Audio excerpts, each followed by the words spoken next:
ഓം ശ്രീനാരായണ പരമഗുരവേ നമഃ. ഗുരുമാർഗത്തിലേക്ക് ഏവർക്കും സ്വാഗതം.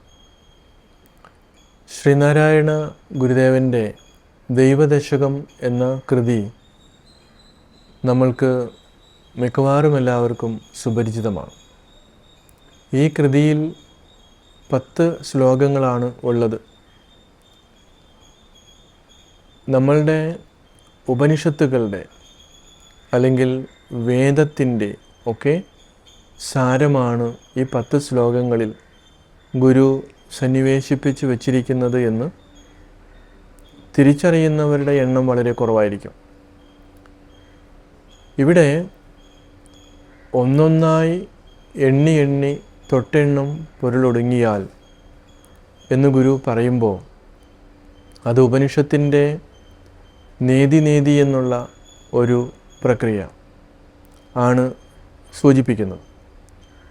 ഇങ്ങനെ ഒരു നേതി അല്ലെങ്കിൽ ഓരോന്നിനെ എണ്ണി മാറ്റുമ്പോൾ മനസ്സിലാകുന്ന ഒരു കാര്യം, ഭൂതവും ഭാവിയും വേറല്ല, ഓതും മൊഴിയും ഓർക്കിൽ നീ.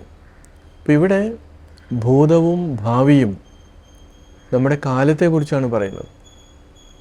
നമുക്ക് ഭൂതകാലമുണ്ട്, വർത്തമാനകാലമുണ്ട്, ഭാവി കാലമുണ്ട്. ഇത് നമ്മളിങ്ങനെ ഒരു സമയം ഈ ലോകത്ത്, ഈ വ്യവഹാരത്തിൽ നമ്മൾ ഉണ്ടാക്കി വച്ചിരിക്കുന്നതാണ്. പക്ഷേ ഗുരു പറയുന്നു, ഈ ഭൂതവും ഭാവിയും, ഭൂതകാലവും ഭാവി കാലവും വേറല്ല. ഏതിൽ നിന്ന് വേറല്ല? ഈ വർത്തമാനത്തിൽ നിന്ന് വേറല്ല. നമ്മുടെ ഇപ്പോഴത്തെ അവസ്ഥയിൽ നിന്ന്, നമ്മളിപ്പോൾ ജാഗ്രത അവസ്ഥയിലാണ് ഇരിക്കുന്നത്, ഉണർന്നിരിക്കുന്ന അവസ്ഥയാണ്. ഇത് വർത്തമാനകാലമെന്നാണ് പറയുന്നത്. ഇത് വർത്തമാനകാലമായിരിക്കുമ്പോഴും കഴിഞ്ഞുപോയ നിമിഷം, അത് നമ്മൾ അതിനെക്കുറിച്ച് ചിന്തിക്കണം. വരാൻ പോകുന്ന നിമിഷം, ഇപ്പോൾ കഴിഞ്ഞു പോയത് ഭൂതമാണ്, വരാൻ പോകുന്നത് ഭാവിയാണ്. പക്ഷേ ഇതിൻ്റെ അതിർവരമ്പുകൾ നമുക്ക് കണ്ടെത്താൻ പറ്റില്ല. ഇവിടെ തന്നെ നമ്മൾ ഒന്ന് സൂക്ഷ്മമായിട്ട് വിശകലനം ചെയ്ത് നോക്കിയാൽ നമുക്കറിയാം, നമ്മൾ വലിയൊരു ടവറിൻ്റെ മുകളിൽ നിന്ന് കഴിഞ്ഞാൽ, മുകളിൽ നിന്ന് താഴേക്ക് നോക്കുമ്പോൾ ഒരുപാട് ദൂരം നമുക്ക് അപ്പുറത്തേക്കും ഇപ്പുറത്തേക്കും നമുക്ക് കാണാൻ പറ്റും. ആ ടവറിൻ്റെ മുകളിൽ നിന്ന് നോക്കുന്ന ആൾക്ക് അത് പ്രസൻറ്റിലാണ് അവർ കാണുന്നത്, വർത്തമാനകാലത്തിലാണ്. നേരെ മറിച്ച് ആ ടവറിൻ്റെ അടിയിൽ നിന്ന് ഒരു വ്യക്തി വീക്ഷിക്കുമ്പോൾ അതിലൂടെ കടന്നുപോയ ഒരു വാഹനം, അത് കഴിഞ്ഞു പോയതാണ്. ഇനി വരാൻ പോകുന്നത് ഭാവിയാണ്. നേരെ മറിച്ച് മുകളിൽ നിൽക്കുന്ന ആൾ, അയാളെ സംബന്ധിച്ചത് മൂന്നും വർത്തമാനത്തിൽ മാത്രമാണ്, ആപേക്ഷികമാണ്. അപ്പോൾ ഇങ്ങനെ ഓരോന്നിനെയും നമ്മൾ വിശകലനം ചെയ്ത് നോക്കണമെന്ന് ഗുരു പറയുമ്പോൾ, ഈ ഭൂതവും ഭാവിയും ഇന്ന് ഈ വർത്തമാനത്തിൽ നിലനിൽക്കുന്നതാണ്. നമ്മുടെ ഓരോ കഴിഞ്ഞ കാലങ്ങളിലുള്ള ദുഃഖങ്ങളും ദുരിതങ്ങളും, ഇനി വരാൻ പോകുന്ന ദുഃഖങ്ങളും ദുരിതങ്ങളും ഒക്കെ നമ്മൾ വിശകലനം ചെയ്ത് നോക്കണം. ഈ വേദാന്തം കാണാതെ പഠിക്കുവാനുള്ളതല്ല, അത് മറ്റുള്ള ആളുകളെ ഉപദ്രവിക്കുവാനുള്ളതല്ല, നമ്മുടെ പാണ്ഡിത്യത്തെ മറ്റുള്ളവരുടെ തലയിൽ അടിച്ചേൽപ്പിക്കുവാനുള്ളതും അല്ല. മറിച്ച് അത് നമ്മുടെ ദൈനംദിന ജീവിതത്തിൽ നമുക്ക് കാണേണ്ടതും അനുഭവിക്കേണ്ടതും, അല്ലെങ്കിൽ ദൈനംദിന ജീവിതത്തിലെ പ്രശ്നങ്ങളെ നമുക്ക് വളരെ ഈസിയായിട്ട് കൈകാര്യം ചെയ്ത് അതിവർത്തിച്ച് മുന്നോട്ട് പോകുവാൻ വേണ്ടിയുള്ളതാണ്. പക്ഷെ പലപ്പോഴും ആ രീതിയിൽ അതിനെ ആരും കാണുന്നില്ല.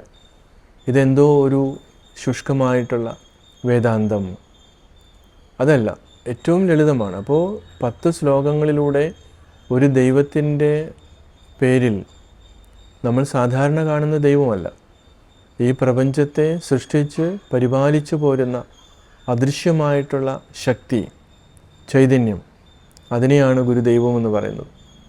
ആ ചൈതന്യത്തിൽ നിന്നുകൊണ്ട് ആ ചൈതന്യം തന്നെയാണ് നമ്മുടെ ഓരോരുത്തരുടെയും ഉള്ളിൽ കുടികൊള്ളുന്നത് എന്നുള്ള തിരിച്ചറിവിലേക്ക് എത്തുവാൻ ഗുരു ഉപയോഗിക്കുന്ന പല ഉദാഹരണങ്ങളാണ്. അപ്പോൾ അങ്ങനെ നമ്മൾ നമ്മളിലേക്ക് തിരിഞ്ഞു നോക്കുമ്പോൾ ഈ നമ്മുടെ അസ്തിത്വം ഞാനെന്ന് പ്രകാശിച്ചു കൊണ്ടിരിക്കുന്ന അതിൽ തന്നെയാണ് മറ്റെല്ലാം നിലകൊള്ളുന്നത് എന്നുള്ള ഒരു യാഥാർത്ഥ്യത്തെ ഗുരു ലളിതമായ ഒരു പ്രാർത്ഥനയുടെ രൂപത്തിൽ നമ്മളെ ബോധ്യപ്പെടുത്തുകയാണ്.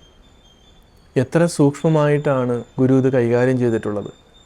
ഒരുപക്ഷെ ഉപരിപ്ലവമായിട്ടുള്ള ബുദ്ധി പ്രവർത്തിക്കുന്ന ആ രീതിയിൽ പ്രവർത്തിക്കുന്ന ആളുകൾക്ക് ഇത് മനസ്സിലാകില്ല. തമോ ഗുണികളായിട്ടുള്ള ആളുകൾക്കും അത് മനസ്സിലാകില്ല. രജോ ഗുണികൾക്കും അത് മനസ്സിലാകില്ല. അതുകൊണ്ടാണ് ചില സമയത്ത് ഏറ്റവും തമോ ഗുണത്തിൽപ്പെട്ട ആളുകൾ ഒന്നൊന്നായി എണ്ണി തൊട്ടെണ്ണും പൊരുൾ ഒടുക്കണമെന്ന് പറയുമ്പോൾ പുറത്തുള്ള ചില പദാർത്ഥങ്ങളെ എണ്ണി മാറ്റുന്നു എന്ന് വരെ പഠിപ്പിക്കുന്ന ആളുകളുണ്ട്.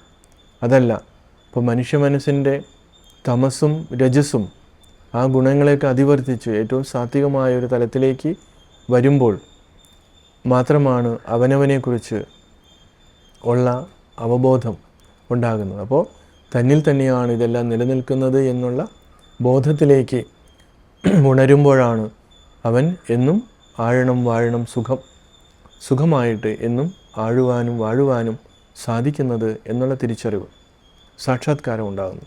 തീർച്ചയായിട്ടും അങ്ങനെ ഏവർക്കും ഉണ്ടാകട്ടെ. നമസ്കാരം.